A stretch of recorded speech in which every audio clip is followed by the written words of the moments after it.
all across America and around the world. This is Veterans Radio. This is Veterans Radio.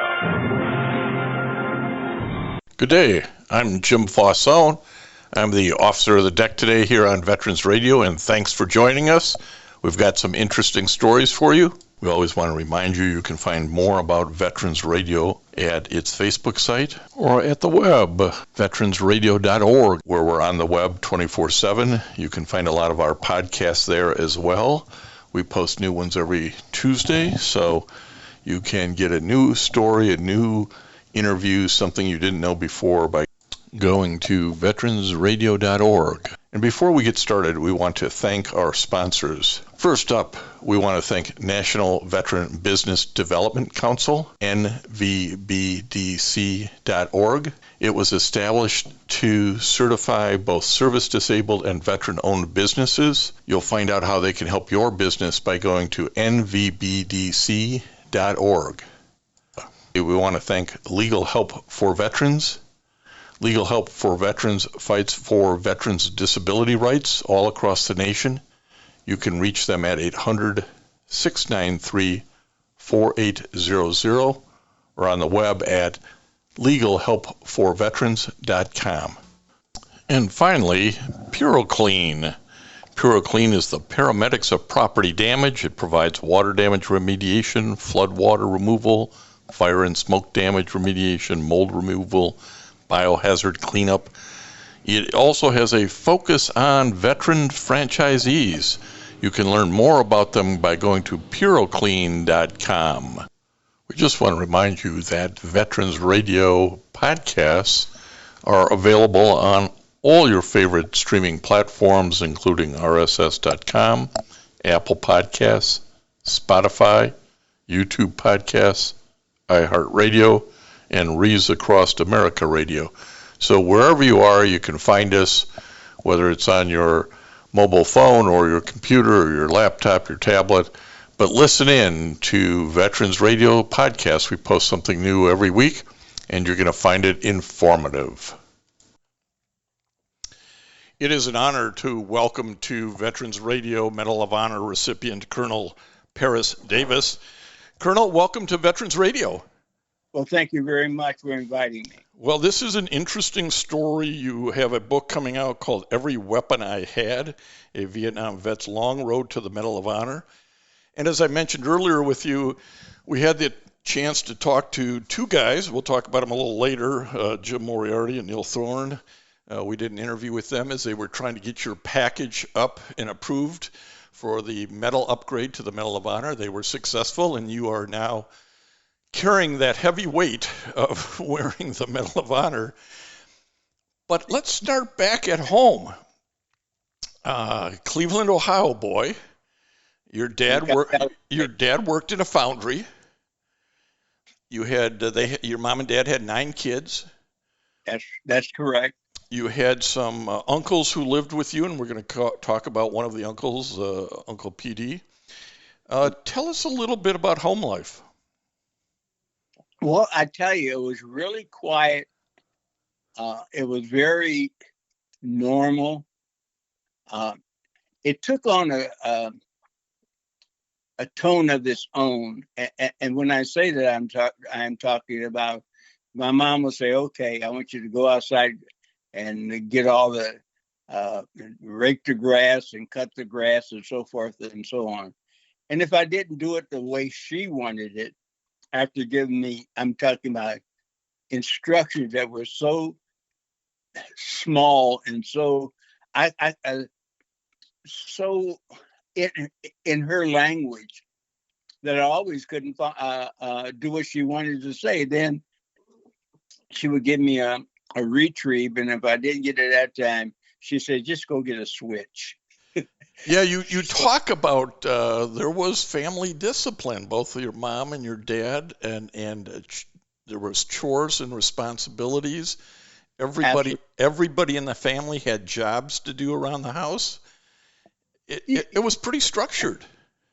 Well, it really was, and the thing about it, it didn't give you a lot of room to play with. When she says something, then she was like Genghis Khan. I mean, you do it or you dead. And so she had this thing about her. She would look you right in the eye and say, "This needs to be done. Are there any questions?" After she explained what she wanted done. And I would either say yes or no or whatever. And then she said, "Okay, go after it." And the same thing about uh, your homework that you had to do when you were in school. All those things had a place on her table. And if I had homework to do, she and my dad would go to bed, I don't know, 9 or 10 o'clock, and I would have that homework on the table. When I came down for breakfast, she would either have part of it line through, or would say okay, or change this or change that. And that's just the way it was. And when she told you to do it, you did it. And then she did the result.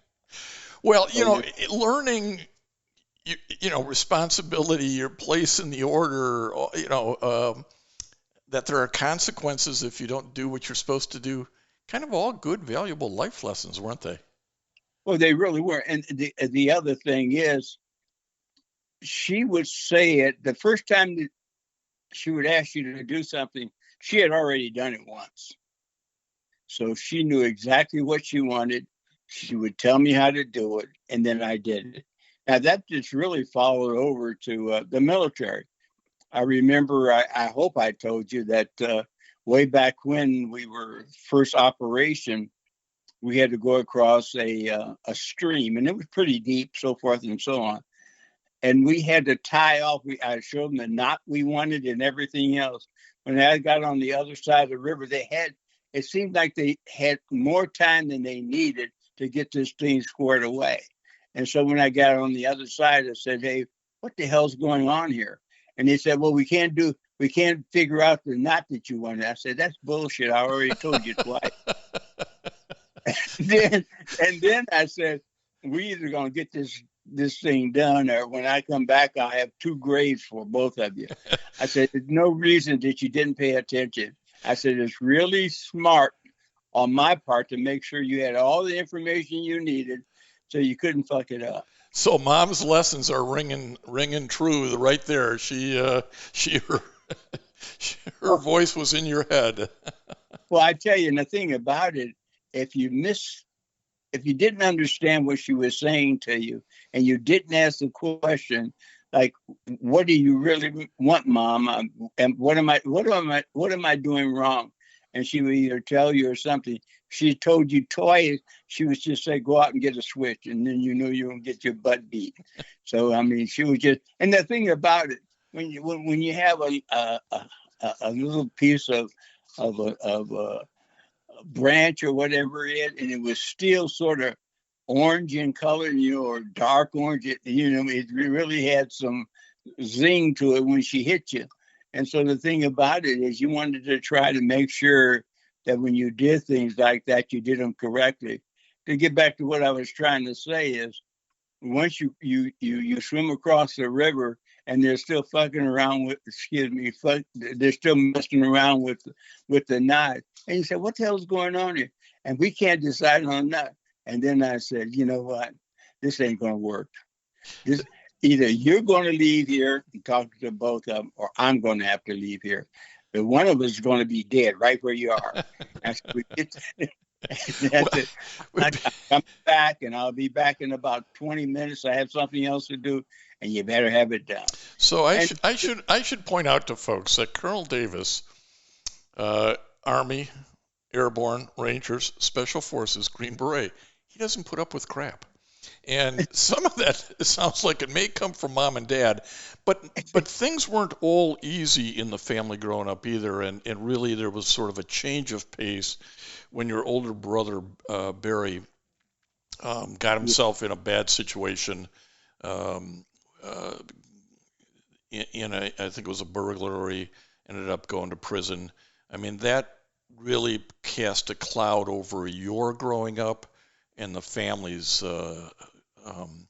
dealings after that, didn't it? That's a great answer, and let me tell you why.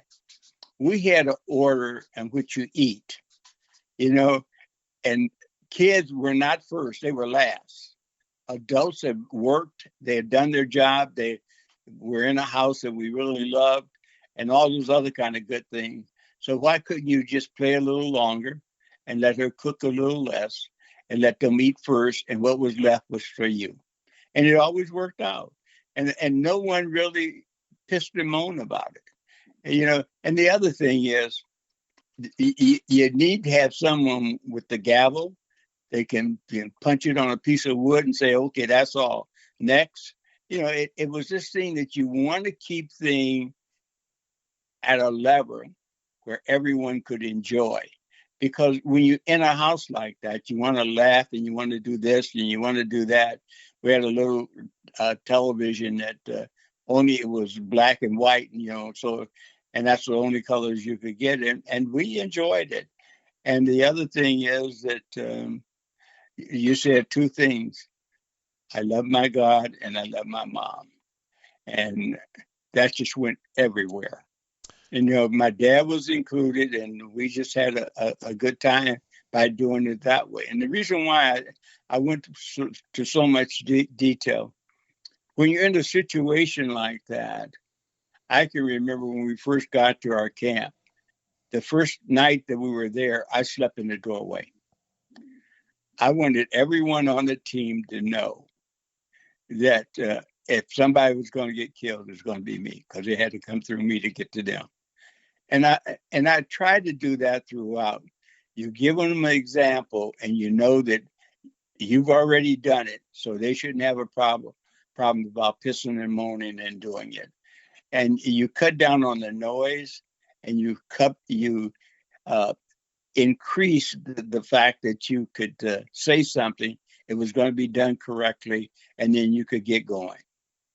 I want to talk about Uncle PD for a moment, because in reading your book, Every Weapon I Had, I got the sense that Uncle PD was kind of one of those guys who pointed you in a good direction.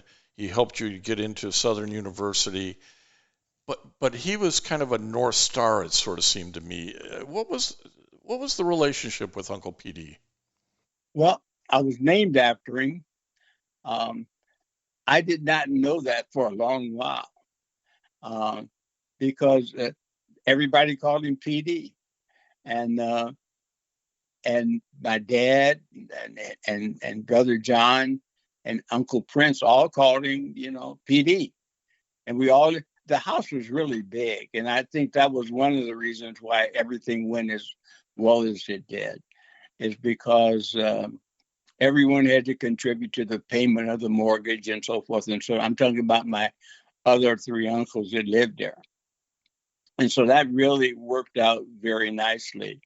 And when someone was sick, my mom was there. We called in the help that needed to be there, the doctor, whatever it might be.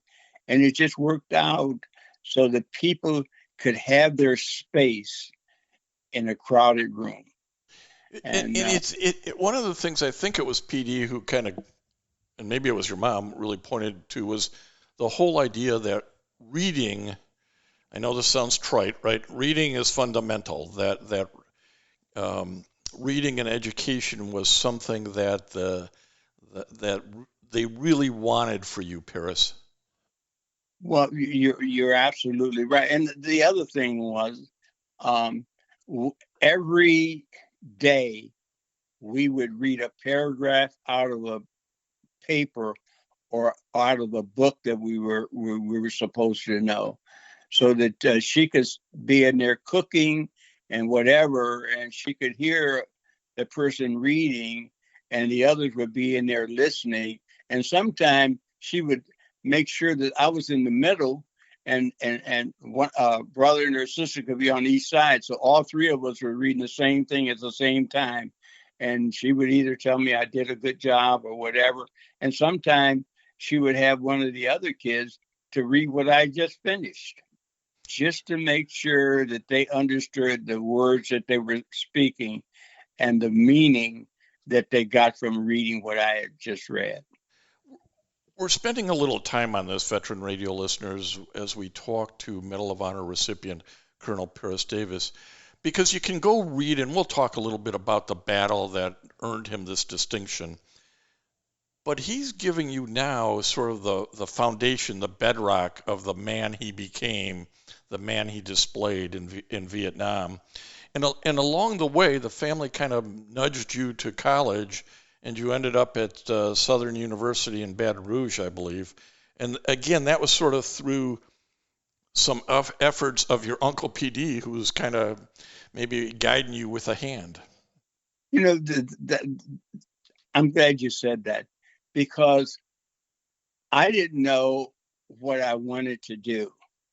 And he had a friend, and I want to say his name was Ernest or something like that, who was teaching at Southern University.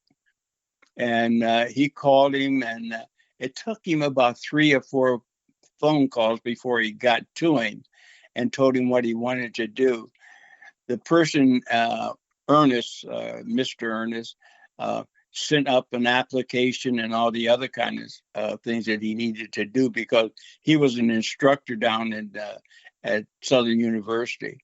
And he was able to get me into the university. My grades were pretty good, and were really good.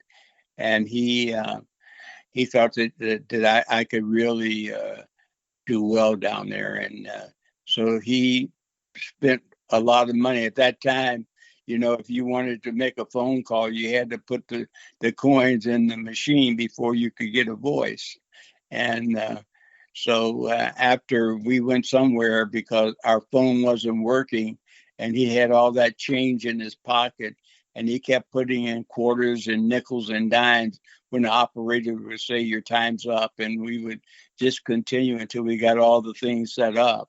And sure enough, he sent up the application, and it went down to Southern University, and he told me that I was over the goal line. He said something like that, and he said, "You've done well, but I tell you, when you come here, I'm not going to let up on you. I've talked with your uncle, and he and I are friends and been friends, and he told me that he thinks you could do it down here.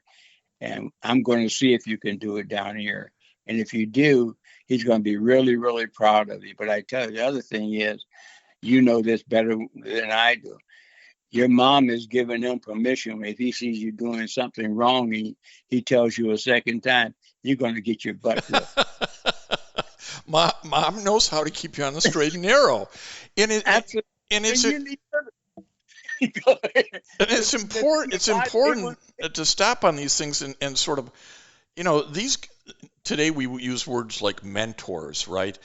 Yeah. Uncle PD, his friend down at Southern University, they were guiding you. They were mentors, out, if you will, outside the family, outside the mom-dad circle, and as you said, you didn't know where you wanted to go or go to college or what you were going to study.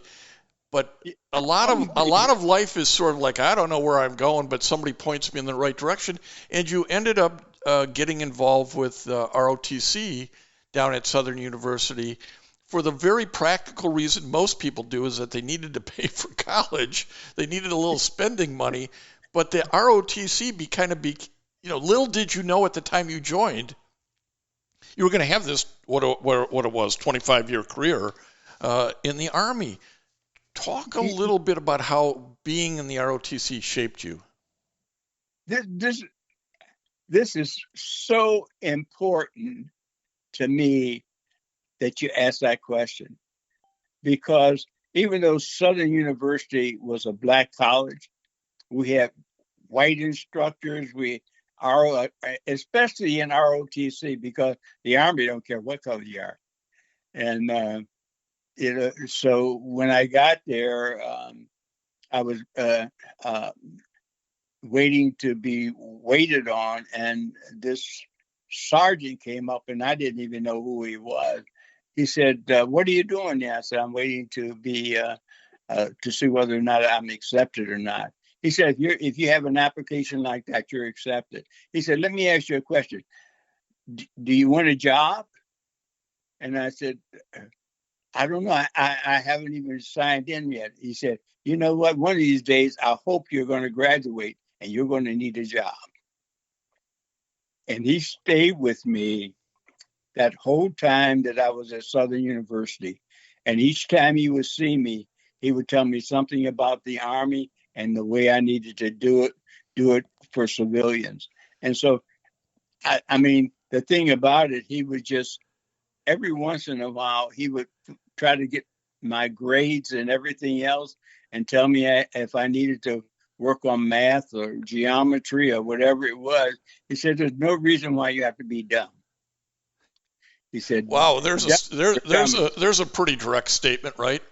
And again, this larger issue of mentors, somebody helping you along the way, and you don't fight it.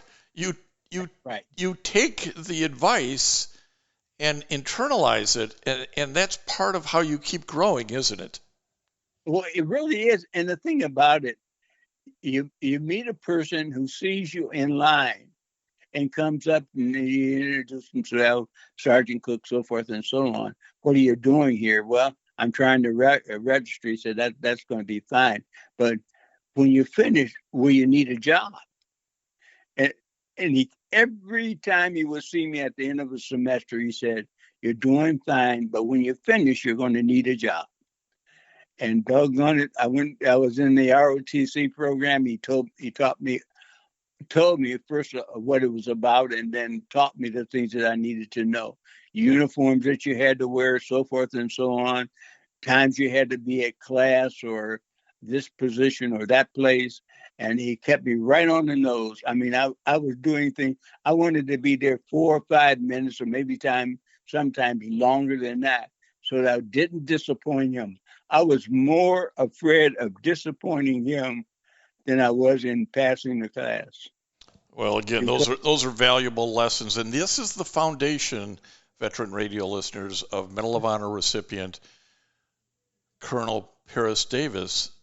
This gives you a sense of his foundation, of the man that he was taking into the Army, where he spent his professional career. If you will, earned your way up to full colonel rank. But during that, you spent time in Vietnam in June of 1965 at Bong Son Dinh Binh province. You were in with small units, training locals. This was really what Green Berets did. Tell us a little bit about what that work was for you at that time.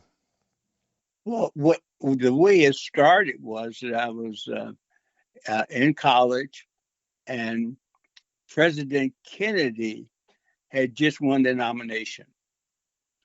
And I wrote a letter to him. It was a short letter, and all I said is that I saw it in the paper, I heard it on the radio. I'd like to do what you're saying. And I didn't get a letter back. I finished my college and so forth and so on.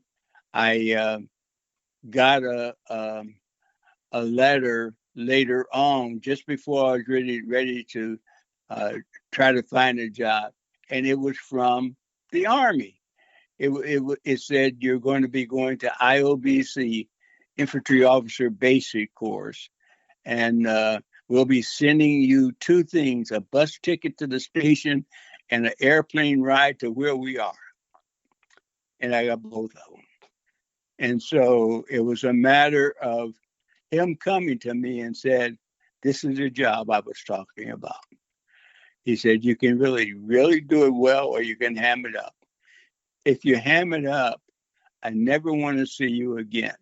And the reason being, you ought to be smart enough to get this thing done the right way the first time.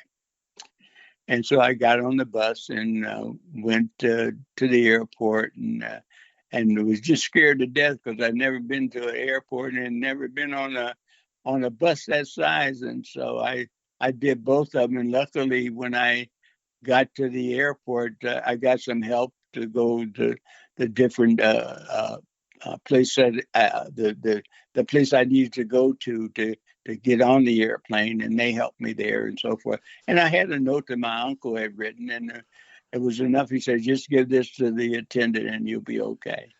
And so I finally got to Southern University, and Mr. Ernest was there, and he picked me up, carried me to his house, and gave me a meal or something. He said, "We'll get you in school, and we'll see how this works out." So And that's the way it happened. you start as a guy who's never been on an airplane, and ultimately you qualify for Army Airborne with all the jumps.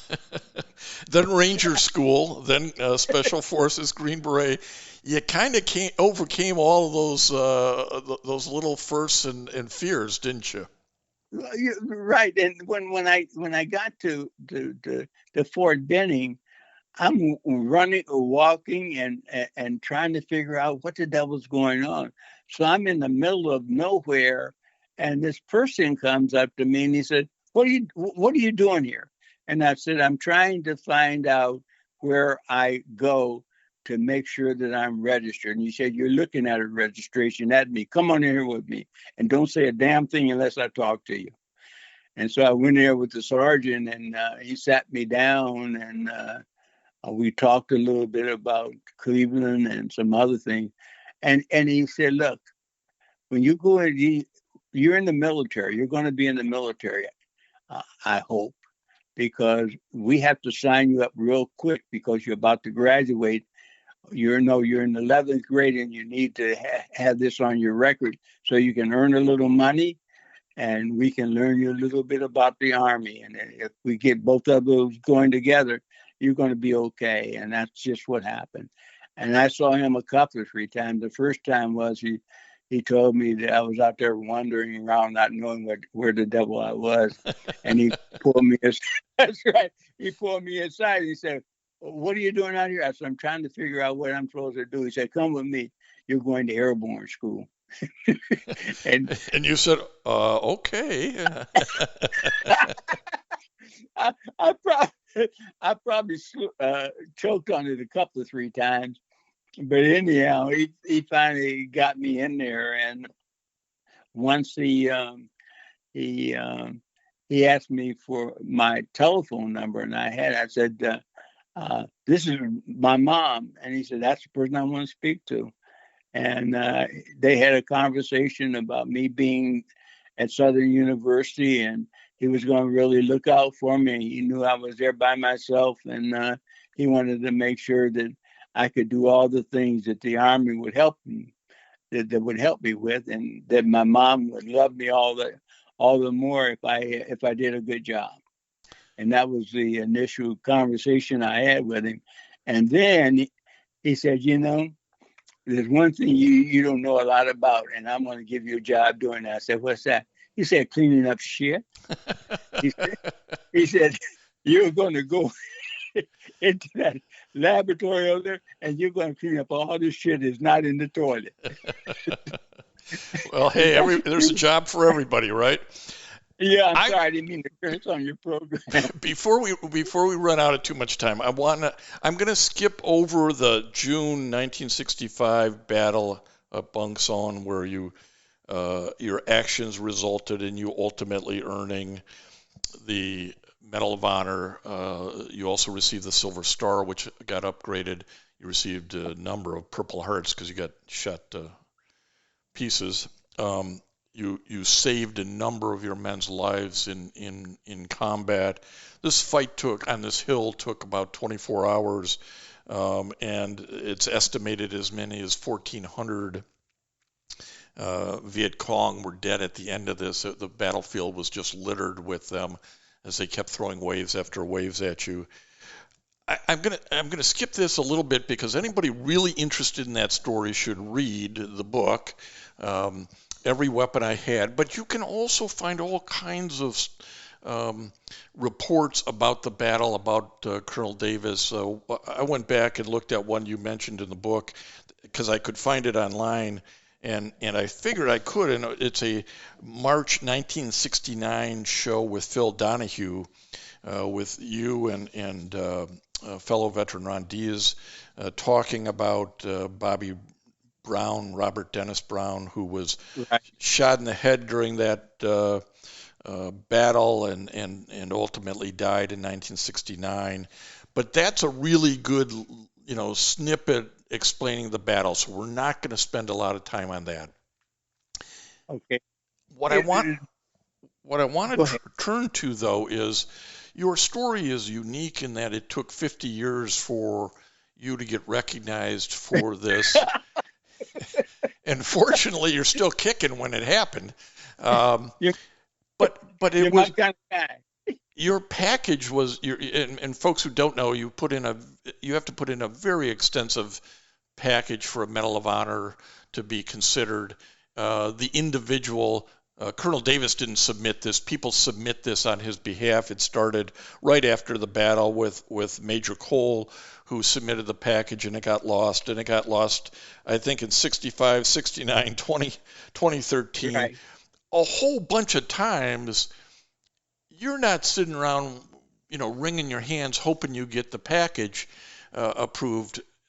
You're just going on with life, and this is all this noise going on in the background.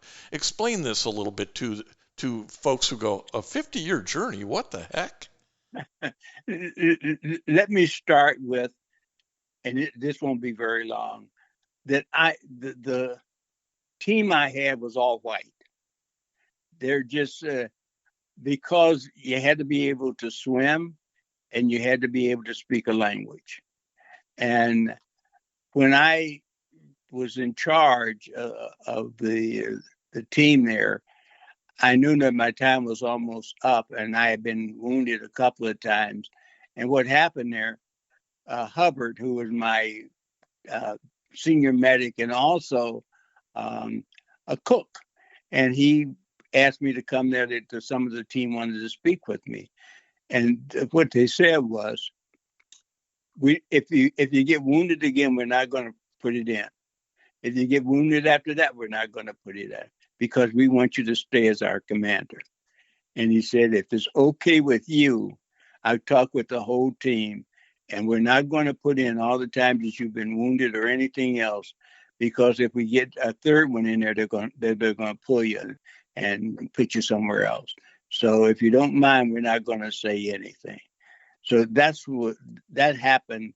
And the reason why that is so important is that when they started trying to figure out about the medal and all that, all these white soldiers took the time to write their parents and their people in the government to see what the devil happened. And they wouldn't let it go.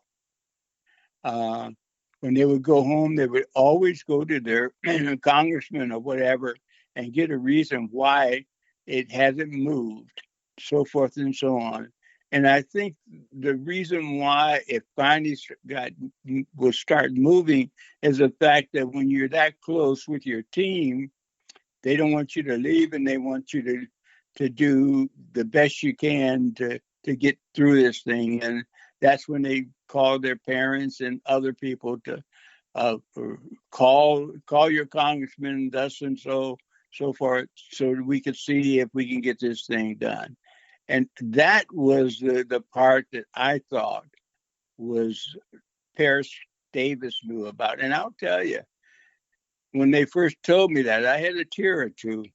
You often find that these Medal of Honor recipients are not only just regular human beings who did extraordinary things, but also generally very humble guys. And it's a great honor to talk to Paris Davis. He has a new book out, Every Weapon I Had. I would encourage you to track it down, read it, and learn more about his stories. You can find them all over the place because it did take about 50 years to move this along. There's a great interview with him explaining the battle on a Phil Donahue show. You can find that on YouTube by a simple search. So do some more reading, do some more investigating. You're going to find this interesting and pass it on. This is history that should not be forgotten. And I want to thank everybody for listening to Veterans Radio today. I am Jim Faussone. It's been a pleasure to be your host. I'm a veterans disability lawyer at Legal Help for Veterans, and you can reach us at 800-693-4800 or legalhelpforveterans.com on the web. You can follow Veterans Radio on Facebook and listen to its podcasts and internet radio shows by visiting us at veteransradio.org. That's veteransradio.org. We again want to thank our national sponsors, the National Veterans Business Development Council, nvbdc.org. Legal Help for Veterans, a veterans disability law firm with a national practice before the VA, can help you on your claims and your appeals. It can be reached at legalhelpforveterans.com or 1-800-693-4800. And PuroClean, a leader in property emergency services. It's the paramedics of property damage, providing water damage remediation, flood water removal, fire and smoke damage remediation, mold and biohazard cleanups. You can reach them at puroclean.com or 800-775-7876. We also want to thank our local sponsors.